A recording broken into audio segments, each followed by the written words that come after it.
Mais uma vez, irmãos, graça e paz, em nome de Jesus, amém? Eu estou muito feliz de estar na casa do Pai, e essa é a melhor escolha que nós fazemos durante toda a nossa existência aqui na face da terra, é estar presente em momentos como esses, quando a igreja se reúne para nos apresentar a Deus e adorá-lo em espírito e em verdade. Então faz muito bem a nossa alma, o nosso coração. É como diz o louvor que nós acabamos de expressar ao nosso Deus. O que posso dizer? O que posso fazer? Se não te entregar, ó Deus, o meu coração. Então o nosso coração é o seu lugar, o lugar de Deus. Por isso que ele pede para todos os seres humanos o coração. Filho meu, dai-me o teu coração. Abra sua Bíblia na carta de Paulo aos Efésios, capítulo 4. Nós faremos a leitura do verso 1 ao verso 16. Nós já pregamos nesse texto 3 vezes. E o tema da reflexão dos 3 sermões passados foram, vocês lembram-se? Alguém se arrisca? Vivendo. Isso. Vivendo em unidade e amor. E hoje, no mesmo texto, dos mesmos versículos, nós vamos meditar sobre a reflexão unidos em amor.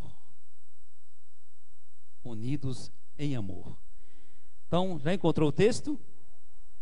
Efésio, carta aos Efésios, capítulo 4, de 1 a 16. Nós vamos ler, mas antes vamos falar com o Papai do Céu. Mais uma vez, sempre é bom a gente ter esse momento de comunhão com Deus através da oração, e que não seja só o nosso encontro, no nosso grande ajuntamento, mas durante toda a nossa existência, durante toda a semana, todo dia. A hora que você pensar em Deus, ore, fale com Ele. Às vezes a gente não tem palavras para expressar de Deus, mas o Espírito Santo, naquele momento, vai colocar palavras nos nossos lábios para que nós possamos expressá-las ao nosso Deus. Então, baixe sua fronte e vamos falar com o Papai do Céu mais uma vez. Querido Deus e eterno Pai, mais uma vez eu quero expressar ao Senhor a minha gratidão por esses momentos tão preciosos durante a minha existência aqui na face da terra, momentos que eu separo para, junto com demais irmãos, membros do corpo do Senhor, expressar ao Senhor nossa adoração e o nosso louvor. Ó Deus, que nós possamos reconhecer durante toda a nossa existência que nós dependemos do Senhor. Que nunca venhamos nos esquecer, Senhor, que nós somos dependentes do Teu amor. E nós te louvamos porque Teu amor é eterno, é infinito. Senhor, nós te pedimos no nome de Jesus que Teu Espírito Santo, que habita em nós e que está neste lugar, aplica a Tua palavra no nosso coração, Senhor, e nos ajuda a vivermos a nossa vida conectados com o Senhor. Humanamente falando é impossível, Senhor, mas o Teu Espírito Santo, quando conduz a nossa vida, quando está no centro de todo o nosso ser, nós podemos sim, Senhor, como diz o apóstolo Paulo, pensar nas coisas que são do alto, não nas coisas que são da terra. Senhor, fala conosco, continua, Senhor, nos assistindo neste momento, pois é no nome de Cristo Jesus que nós oramos, te pedindo e te agradecendo. Amém, Senhor. Amém. Diz assim a palavra do Senhor: como prisioneiro no Senhor, rogo-lhes que vivam de maneira digna da vocação que receberam, sejam completamente humildes e dóceis, sejam pacientes, suportando uns aos outros com amor. Façam tudo o esforço para conservar a unidade do Espírito pelo vínculo da paz. Há um só corpo, um só Espírito, assim como a esperança para a qual vocês foram chamados é uma só. Há um só Senhor, uma só fé, um só batismo, um só Deus e Pai de todos, que é sobre todos e por meio de todos e está em todos. E a cada um de nós foi concedida a graça conforme a medida repartida por Cristo. Por isso é que foi dito: quando ele subiu em triunfo às alturas, levou cativo muitos prisioneiros e deu dons aos homens. Que significa ele subiu, senão que também havia descido às profundezas da terra? Aquele que desceu é o mesmo que subiu acima de tudo nos céus, a fim de encher todas as coisas. E ele designou alguns para apóstolos, outros para profetas, outros para evangelistas e outros para pastores e mestres, com o fim de preparar os santos para a obra do ministério, para que o corpo de Cristo seja edificado, até que todos alcancemos a unidade da fé e do conhecimento do Filho de Deus e cheguemos à maturidade, atingindo a medida da plenitude de Cristo. O propósito é que não sejamos mais como crianças, levadas de um lado para outro pelas ondas, nem jogados para cá e para lá por todo o vento de doutrina e pela astúcia e esperteza de homens que induzem ao erro. Antes, seguindo a verdade em amor, cresçamos em tudo naquele que é a cabeça, Cristo. Dele todo o corpo ajustado e unido pelo auxílio de todas as juntas, cresce e edifica-se a si mesmo em amor, na medida em que cada parte realiza a sua função. Amém. Aleluia. Unidos em amor.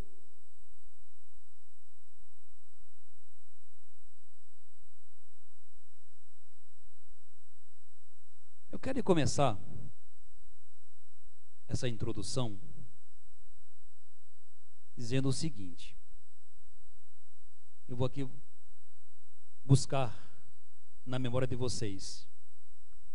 Irmãos queridos, permitam-lhe fazer uma pergunta. Posso perguntar? Muito bem. Vocês lembram-se do tema do aniversário de nossa congregação? Vocês lembram-se do tema do aniversário da nossa congregação? Que aconteceu dia 7, 8 e 9 de julho. Está fresquinho, é isso? Nós estamos no mês 9. Isso, passaram-se 2 meses. O aniversário foi no mês 7. Vocês lembram-se? Sem contar com a Daniane, foi ela que deu o tema, não é isso? E o texto, vocês lembram-se? Não, irmãos, vamos reforçar aqui a memória. Alguém arrisca? Percebe como nós temos a mente fraca? Eu também não lembrava mais, irmãos. Se vocês perguntam para mim, vamos falar, pastor. Eu vou falar porque está aqui, ó, para vocês lembrarem comigo. Crescimento saudável. O desafio de uma igreja amadurecida. Crescimento saudável. O desafio de uma igreja amadurecida. E o texto, lembram-se? O texto bíblico? Segunda carta de Pedro, capítulo 3, versículo 18. Que lá está escrito: na versão NVI. Cresçam, porém, na graça e no conhecimento de nosso Senhor e Salvador Jesus Cristo. A Ele seja a glória, agora e para sempre. Amém. Quero iniciar, hoje eu estou bem familiar, tá bom? Quero iniciar essa reflexão recitando a conclusão do estudo do segundo domingo de agosto, que aconteceu dia 12 de agosto, foi o segundo domingo, lembram-se? Onde nós pregamos essa mensagem e ministramos a ceia do Senhor.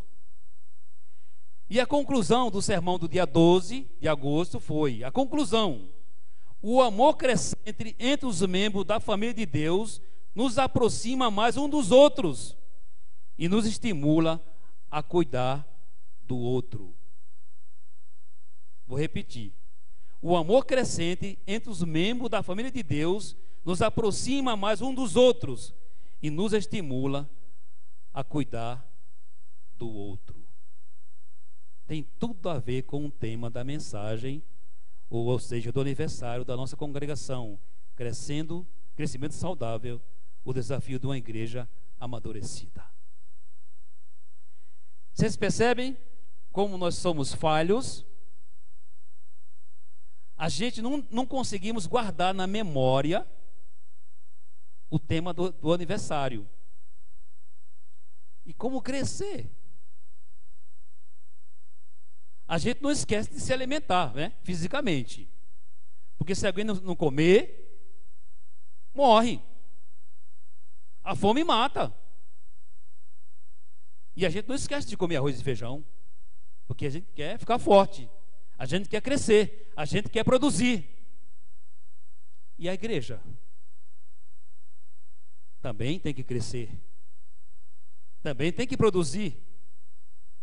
E eu continuo, irmãos, à medida que nos importamos e vamos ao encontro dos outros, estamos carregando as suas cargas para encorajar e apoiar. E vou citar um texto para dar base a essa fala: levem os fardos pesados um dos outros e assim cumpram a lei de Cristo, que se encontra na carta aos Gálatas 6, versículo 2. Levem os fardos pesados um dos outros e assim cumpram a lei de Cristo. É um mandamento, é lei de Deus.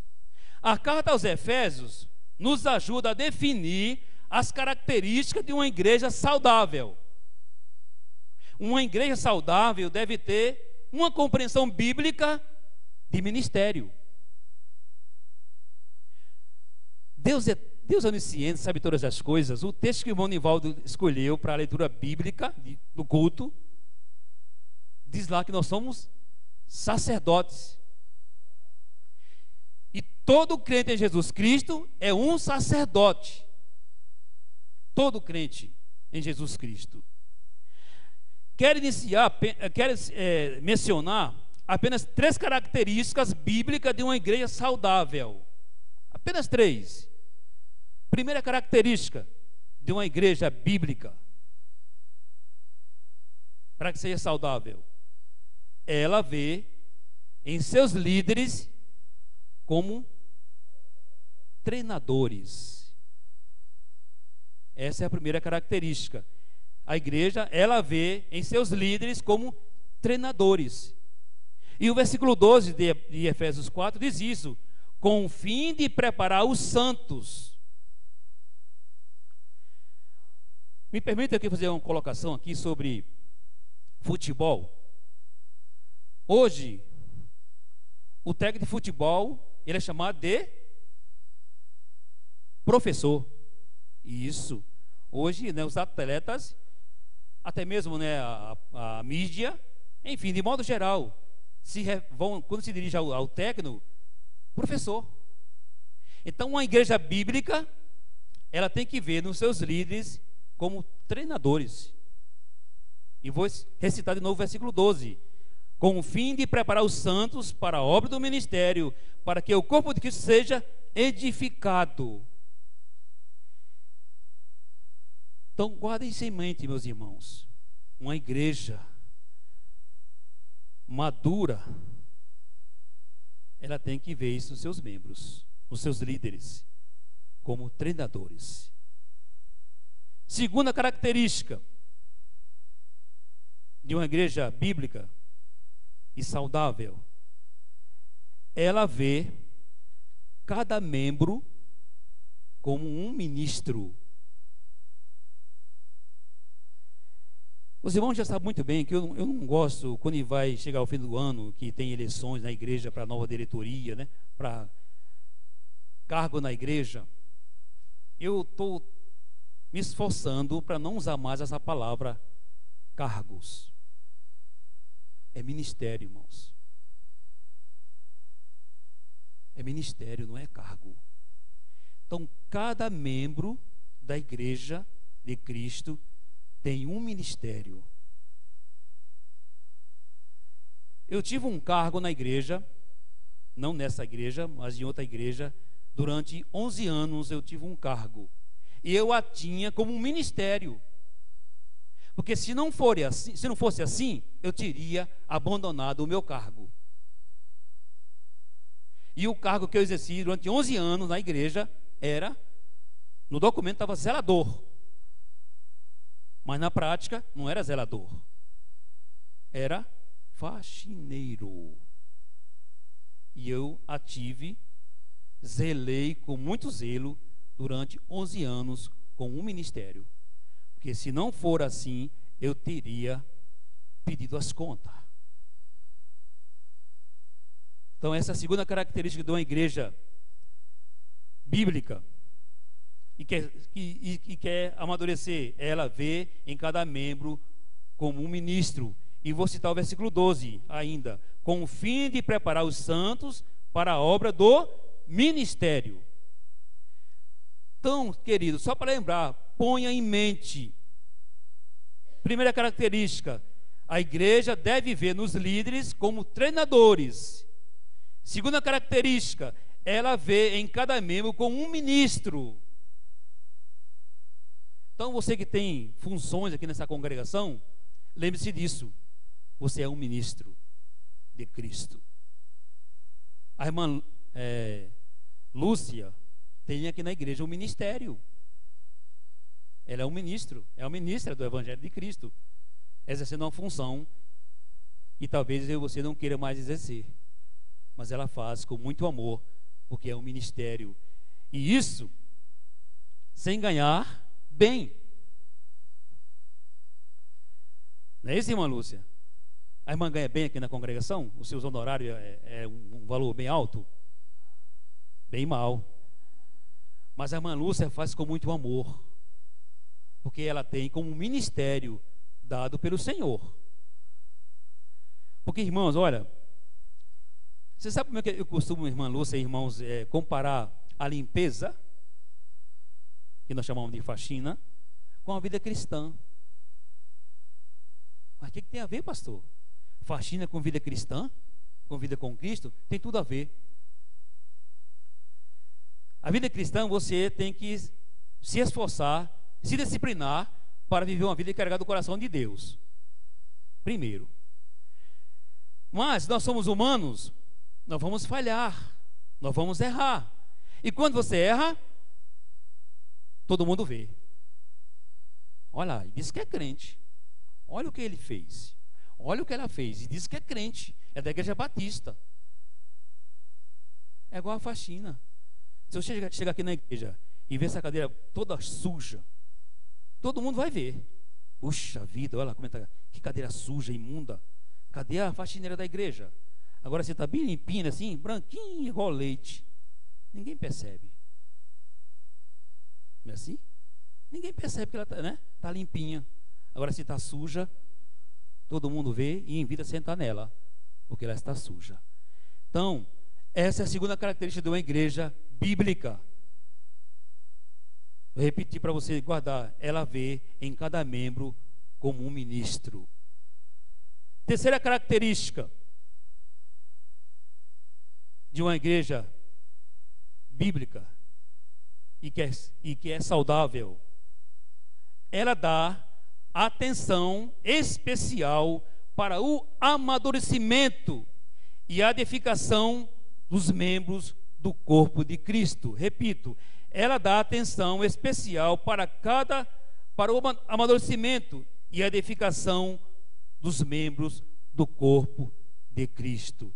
E eu vou citar o versículo 13: até que todos alcancemos a unidade da fé e do conhecimento do Filho de Deus, e cheguemos à maturidade, atingindo a medida da plenitude de Cristo, que está no versículo 13, e vou pegar a parte B do versículo 12, para que o corpo de Cristo seja edificado.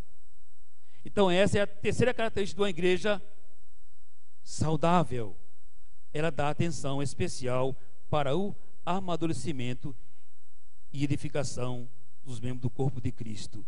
Irmãos, somente através do amor é que podemos edificar uns aos outros para a maturidade. Somente através do amor é que vai haver crescimento e maturidade. Se não for assim, nós não vamos crescer, nós não vamos ser saudáveis. Somente através do amor.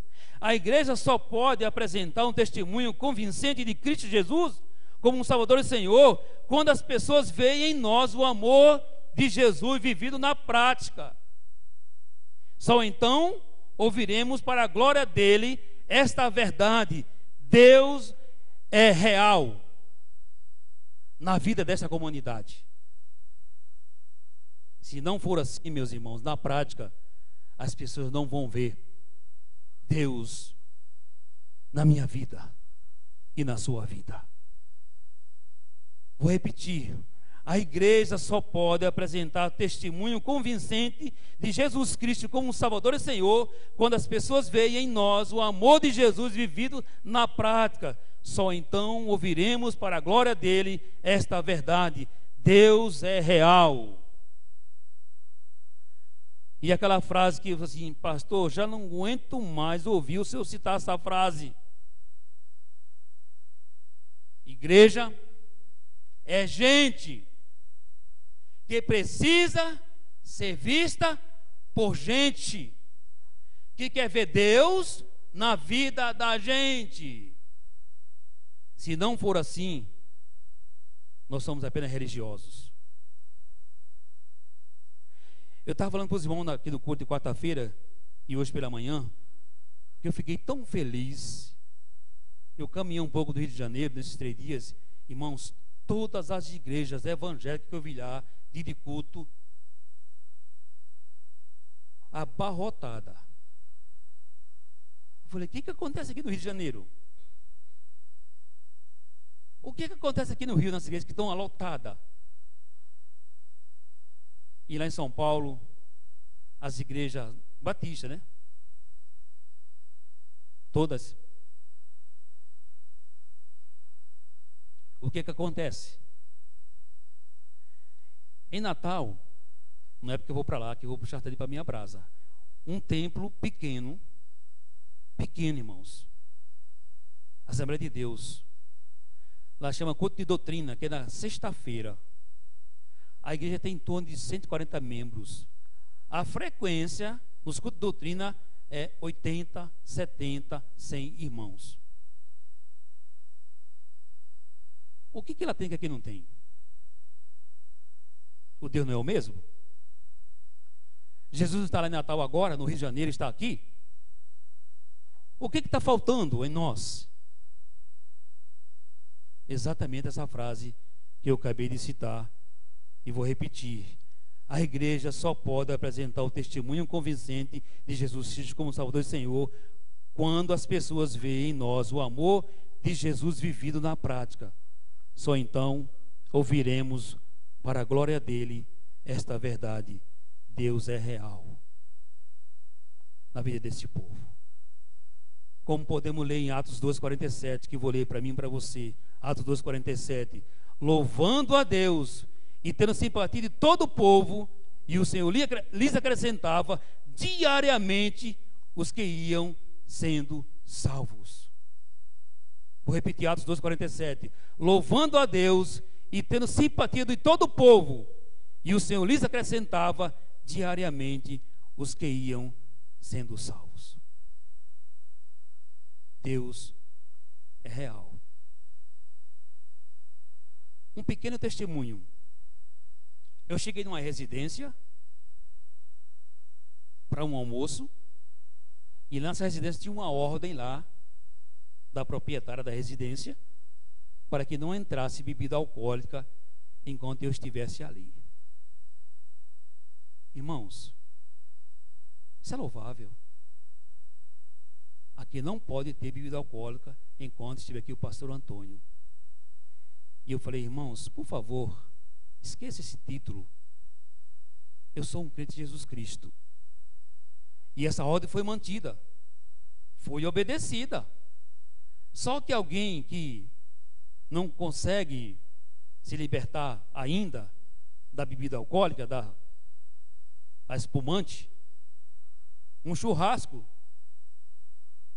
aí a pessoa veio até a mim, o dono da casa, e perguntou se ele poderia, se eu permitiria ele comprar pelo menos uma latinha. O que eu vou dizer?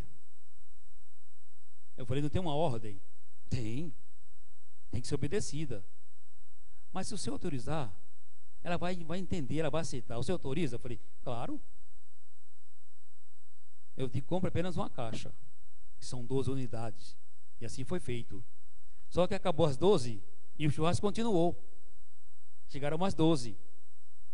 Enfim, aí eu me retirei do local, fiquei em outro local, mas na mesma residência.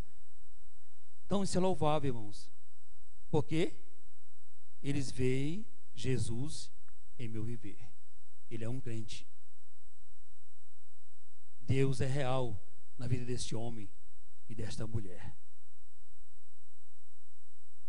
Se a nossa congregação quer crescer e amadurecer, é preciso. E vou citar 3 coisas, irmãos, e encerro.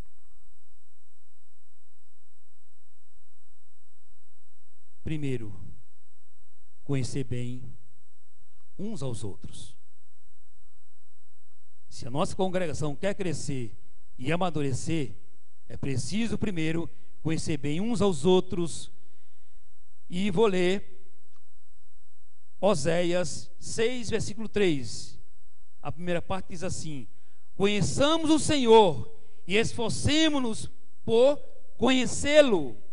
Não podemos amar a pessoa que não conhecemos. Meus irmãos, nós somos ainda um grupo tão pequeno, e muitas vezes nós não conhecemos uns aos outros como deveríamos conhecer. Nós somos uma família de Deus. Então nós precisamos conhecer bem uns aos outros. Segunda, aprender a compartilhar nossas vidas com os outros. Disse Jesus: aquele que me ama será amado por meu Pai, e eu também o amarei e me revelarei a ele. João, capítulo 14, verso 21, a parte B. Amar inclui carregar as cargas nos outros. Precisamos confiar nos outros o suficiente para revelar nossos fardos para eles. A Bíblia diz: confessai os vossos pecados uns aos outros e orai uns pelos outros, para que sarareis. A oração feita por um justo pode muito em seus efeitos. Então eu preciso, meu irmão, compartilhar a minha vida com vocês. Somos uma família. Não pode cada um estar no seu lugar. Hoje, infelizmente, a internet, né, o WhatsApp, o Facebook, Instagram, Twitter e vários meios de comunicação, hoje separa as famílias, marido e mulher, pai e filho, filho e pai, ou não? Estão dentro de casa, na mesma casa, mas estão ausentes ao mesmo tempo. E a igreja de Cristo, irmão, não pode permanecer dessa forma. Nós precisamos, irmão, urgentemente compartilhar as nossas vidas uns com os outros. Terceiro, se a nossa igreja quer crescer, é preciso, terceiro, importar-nos com a necessidade dos outros. Quando os fardos são compartilhados, estamos dispostos a agir. Vou repetir Gálatas 6:2: leve os fardos pesados um dos outros e assim cumpram a lei de Cristo. Irmãos queridos, nós precisamos fazer o que fez o nosso Salvador e Senhor Jesus Cristo. E eu agora convido você a abrir sua Bíblia no Evangelho de Mateus. Encontre aí o texto, Mateus capítulo 15. Nós vamos ler. Encontre aí na sua Bíblia, Evangelho de Mateus capítulo 15.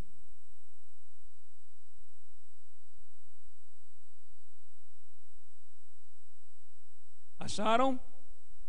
Mateus 15, a partir do verso 29 até o verso 39. Acompanhe comigo a leitura. Mateus 15, de 29 a 39, está assim escrito: Jesus saiu dali e foi para a beira do mar da Galileia. Depois subiu a um monte e se assentou. Uma grande multidão dirigiu-se a ele, levando-lhes os mancos, os aleijados, os cegos, os mudos e muitos outros, e os colocaram aos seus pés, e ele os curou. O povo ficou admirado quando viu os mancos, os mudos falando, os aleijados curados, e os mancos andando, e os cegos vendo, e louvaram o Deus de Israel. Jesus chamou seus discípulos e disse: tenho compaixão dessa multidão, já faz 3 dias que eles estão comigo e nada têm para comer. Não quero mandá-los embora com fome, porque pode desfalecer no caminho. Os discípulos responderam: onde poderíamos encontrar neste lugar deserto pão suficiente para alimentar tanta gente? Quantos pães vocês têm? Perguntou Jesus. 7, responderam eles, e alguns peixinhos. Ele ordenou à multidão que se assentasse no chão. Depois de tomar os 7 pães e os peixes e dar graças, partiu e os entregou aos discípulos, e os discípulos à multidão. Todos comeram até se fartar, e ajuntaram 7 cestos cheios de pedaços que sobraram. Os que comeram foram 4.000 homens, sem contar mulheres e crianças. E havendo despedido a multidão, Jesus entrou no barco e foi para a região de Madagá. Compartilhar, irmãos. E olha aqui a ação do discípulo: Senhor, como vamos alimentar tanta gente nesse lugar deserto? Não temos pão suficiente. Quantos pães você tem? Eles disseram 5 pães, 7 pães, né? 7 pães e alguns peixes. E Jesus fez o segundo milagre. Irmãos, e muitas vezes acontece isso comigo e com você. Alguém chega para você, pede uma ajuda e você nega. Deus conhece o meu coração e o seu. Nós estávamos aqui num culto de quarta-feira, não me lembro, estávamos aqui em culto de oração, e chegou aqui um homem pedindo leite. Pediu leite. Aqui nós não temos leite. Nivaldo não tinha dinheiro, eu não tinha dinheiro, ninguém tinha dinheiro. Eu disse para ele: ó, nos acompanha que eu vou te dar o leite. E ele me acompanhou, e ele, como o Nivaldo, foi até a minha residência. Eu entrei na residência e dei para ele um valor para ele comprar leite. Se era verdade, eu não sei, mas eu senti no coração de fazer aquilo. Aí eu pude dizer: olha, nós não temos, vai embora. E eu tinha, irmãos, não tinha aqui no momento, mas tinha em casa. Compartilhar, irmãos. Nós temos que dividir o que temos com aqueles que não têm nada. Jesus se compadeceu dessa multidão. Ele diz no versículo 32, Jesus chamou o seu discípulo e disse: tenham compaixão dessa multidão, já faz 3 dias que eles estão comigo e nada têm para comer. Não quero mandá-los embora com fome, porque podem desfalecer, morrer no caminho. E volta a dizer: quantas vezes nós negamos comida para alguém e você tem em casa, você tem em abundância, mesmo se tenha pouco, divida o seu pouco. Não é barganhar com Deus não, irmãos. Deus não aceita isso. Mas eu sempre digo isso e quero viver dessa forma, dividir o que eu tenho com aquele que não tem. E é assim que Deus tem me abençoado. É assim que nunca vai faltar na minha vida. Aonde eu for, irmãos, não vai faltar. Eu falei para os irmãos, eu estava preocupado com o lado financeiro, confiando no homem, buscando ajuda no homem. Busquei ajuda em 2 igrejas, uma parceria, foi me negada a parceria. Não querem parceria comigo de forma alguma. Eu falei: que pena, irmãos, que eles não vão me ajudar, não é a mim. Eles não estão negando a minha pessoa, irmãos, estão negando o autor da obra, Jesus. Igreja quer ser abençoada, divida o que você tem com quem não tem. Divida. Tenha pena das pessoas, como fez Jesus. Se compadeceu das pessoas, da multidão. E quantas vezes nós não nos compadecemos de quem nos procura, viramos as costas: eu não tenho. E às vezes você está faltando com a verdade. Você tem. Para concluir, permitam-me fazer mais 3 perguntas. Primeira: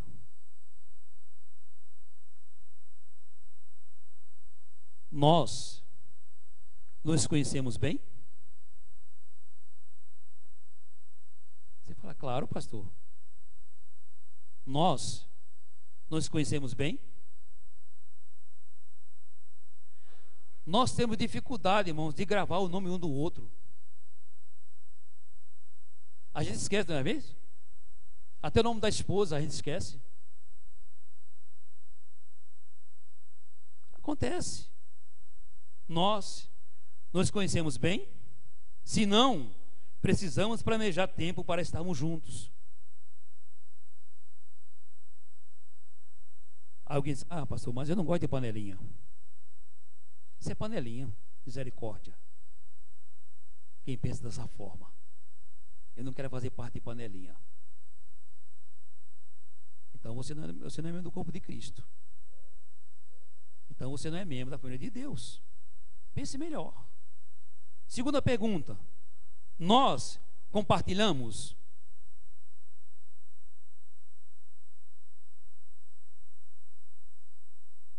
Quer ver como nós somos falhos? A gente nem compartilha, irmão, tempo para orar juntos. A gente não tem tempo para orar junto, irmãos. Não compartilha. Imagina compartilhar algo material.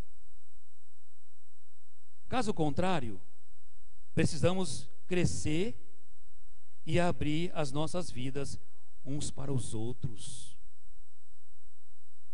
Aí você fala: não confio em ninguém. Ah, pastor, eu não confio em ninguém.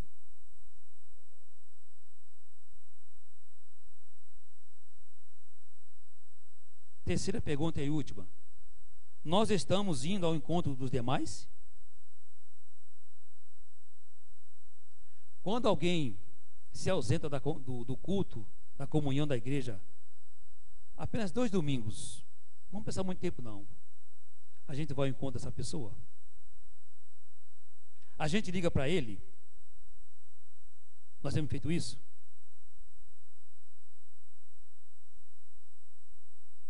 Se não, precisamos encontrar maneiras de ministrar às pessoas, irmãos. Eu tenho ainda 15 minutos. Rapidamente, eu fui ontem numa loja fazer uma dívida pela fé, um valor alto.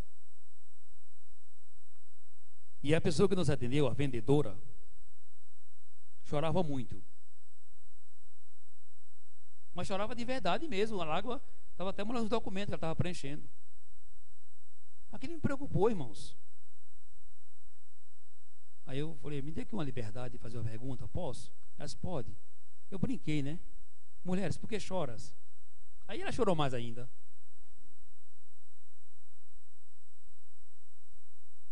Pensei que ela ia passar mal. Aí veio uma colega de trabalho, trouxe um copo com água, ela tomou, aí deu uma respirada. Aí disse, eu vou compartilhar com o senhor. Aí eu sabia que eu era pastor, que ela perguntou a profissão, eu falei, pastor. Pastor não tem crédito na praça. Ela disse, pastor, mas o problema aqui. Vamos mudar sua profissão? Eu falei, não muda não, é essa mesmo. Essa é a minha função. Aí eu tenho que falar com o gerente. Aí ele disse, eu vou junto. Aí nós fomos juntos. Aí ele pediu minha credencial, né? Guerra Batista. Eu sou de lá também. Só olha, o que ele quiser comprar pode vender. Louvado seja Deus. E agora para pagar? Aí ela compartilhou porque ela chorava, irmãos. O marido o abandonou com 3 filhos. Foi embora. Ela com 3 filhos pequenos. E agora o que fazer? Esse pastor, ore pela minha vida. Eu falei, vamos orar agora. Senão aqui não, pastor, aqui está trabalho. Eu falei, não, agora, depois eu esqueço. É mesmo? Eu digo, sim, esqueço. Aí demos as mãos e oramos. E o gerente está de lá olhando. Aí depois ele me chamou assim. Olhasse, pastor, onde é a sua igreja? Eu falei, eu estou sem igreja. Como assim? Eu falei, eu expliquei, bom, conheço a sua terra. Então, irmãos, nós precisamos compartilhar uns com os outros para que haja crescimento e amadurecimento. E quero encerrar dizendo, precisamos entender que o ministério não é seguir um programa ou uma organização, mas concentrar-se em pessoas e em suas necessidades. Assim fazendo, teremos um crescimento saudável e nos tornaremos uma igreja madura e saudável. Se não assim fizer, irmãos, vocês vão continuar no mesmo lugar, com os mesmos irmãos. E digo mais, não se assuste, alguns vão embora. Então vocês precisam conhecer bem uns aos outros.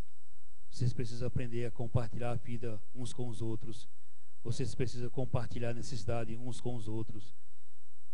E vocês precisam se conhecer bem, compartilhar e estar juntos, não somente aqui aos domingos, mas durante a semana. Essa vai ser uma estratégia que Deus vai dar para vocês, para crescimento numérico na vida desta comunidade. Vocês precisam abrir o seu lar. Irmãos, façam isso. Eu peço a vocês em nome de Jesus. Vocês querem crescer, ser uma igreja forte, abra o seu lar e convide o seu irmão para orar com ele. Se você fizer isso, vocês vão ver grandes coisas acontecer neste lugar. Lembre-se que vocês são membros da família de Deus. E uma família precisa estar junto, precisa compartilhar. Essa semana eu conversei com alguém casado, apenas no papel. Estão separados fisicamente, marido e mulher. Gente, é família. Ausente um do outro, família tem que estar junto e dividir o que nós temos uns com os outros. Encerro dizendo: façam isso, irmãos, põe isso no coração. Separe momento na sua casa e convide o seu irmão, membro dessa congregação. Irmão, vem orar comigo. Na minha casa tem um culto de oração.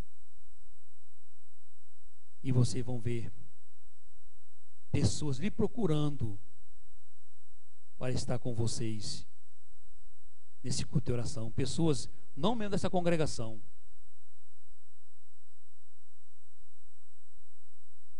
Creia nisso. Abra o seu lar para Jesus entrar. Não deixa Jesus fora do seu lar. Porque o seu lar, irmãos, não é seu.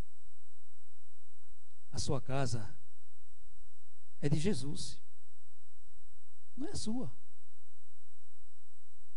Faça bom uso do que Jesus lhe deu para crescimento do reino dele, para que esse povo saiba que Deus é real na sua vida e nos seus. Vamos orar. Pai querido, obrigado, Senhor, por esses momentos que aqui passamos nesse lugar, viemos aqui te adorar. E ao sair desse recinto, Pai, nós possamos continuar ouvindo a voz do Teu Espírito Santo e deixar, Senhor, que o Senhor tenha o controle de tudo que somos e tudo que temos, para que então, Senhor, o Senhor multiplique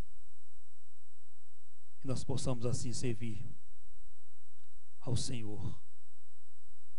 E quando eu sirvo ao meu próximo, quando eu sirvo o meu irmão, eu estou servindo ao Senhor. E nós fomos chamados, nós fomos salvos, transformados para isso, para que o mundo veja Jesus no nosso viver, através das nossas ações. Muito obrigado, Pai, pela Tua palavra que nos admoesta a vivermos desta forma. Se assim fizermos, Pai, nós veremos essa igreja crescer, uma igreja saudável, uma igreja amadurecida. Muito obrigado pela Tua palavra, Senhor. Que Teu Espírito Santo continue aplicando ela no nosso coração e nos dando os meios necessários para que possamos assim praticá-la no nosso viver. Senhor, abençoe os nossos projetos. Essa congregação tem sonhos, meu Pai. E esses sonhos estão no Teu coração, estão nos Teus projetos. Mas que cada um que aqui congrega se disponha, Senhor, a executar esse projeto, para que essa igreja cresça na graça, no conhecimento do nosso Senhor e Salvador Jesus Cristo, mas também cresça em número, porque essa é a Tua vontade. Continua, Senhor, aqui falando no nosso coração, pois nós oramos em nome de Jesus. Amém.